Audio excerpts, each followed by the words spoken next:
Täna viljandlaste jaoks avatud väga oluline maamärk sai remonditud heade inimeste abiga, sest kevadel, kui otsustati Trepimägi remontida, puudusid linnal selleks vahendid. No ta oli ikkagi juba see eelmine trepp väga halvas seisus, et ta pidas küll kaua vastu, üle 30 aasta.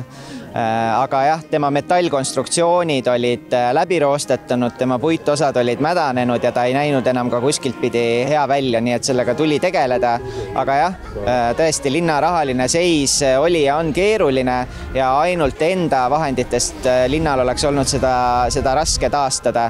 Aga siis otsustasime kogukonna appi kutsuda ja teha seda just läbi sellise astmete müügi, nii et meil tuli nii 500 euroseid trepiastmeid ostnud inimesi 140 kui ka siis 14 trepiastet, mille me müüsime 5000 euro eest suurtoetajatele.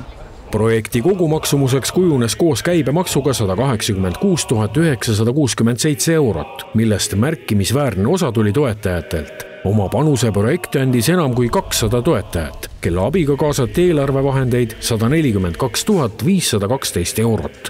See läks üli kiiresti, et 500 astmed müüsime ära nädalaga ja neid suurtoetajaid tegelikult lisandus siin kuni lõpuni välja. Kuidas tulemusega ise rahul olete?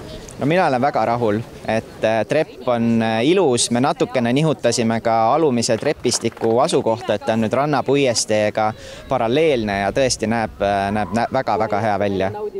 No ongi see, et me oleme Viljandi inimesed, me oleme Viljandis sündinud, elanud, kasvanud ja kõik, ja siis tuli selline tore aktsioon ja Viljandiga seotud ja mõtlesime, et anname ka oma panuse, sest et väga äge on ju siit kõndida ja siis neid nimesid lugeda, enda nime näha siin, et ikka selline kogukondlik tegevus ja selline panustamine, märgilise tähtsusega meie jaoks. Kui tihti üldse kasutasite Viljandi Trepimäge ja kas nüüd uuel trepil, kuidas tulemusega rahul olete? Linna liikumiseks on meile nagu väga-väga selline tuttav ja jooksmas käime, jalutamas käime, nädalavahetuseti, õhtuti, mis iganes, nii et päris palju ikkagi leiab meie jalge all see teekond aset.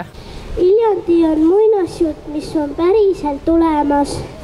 Varem olid siin trepid, vanad ja viltused, aga nüüd on uued ja tugevad. Nüüd saab siin üles alla joosta.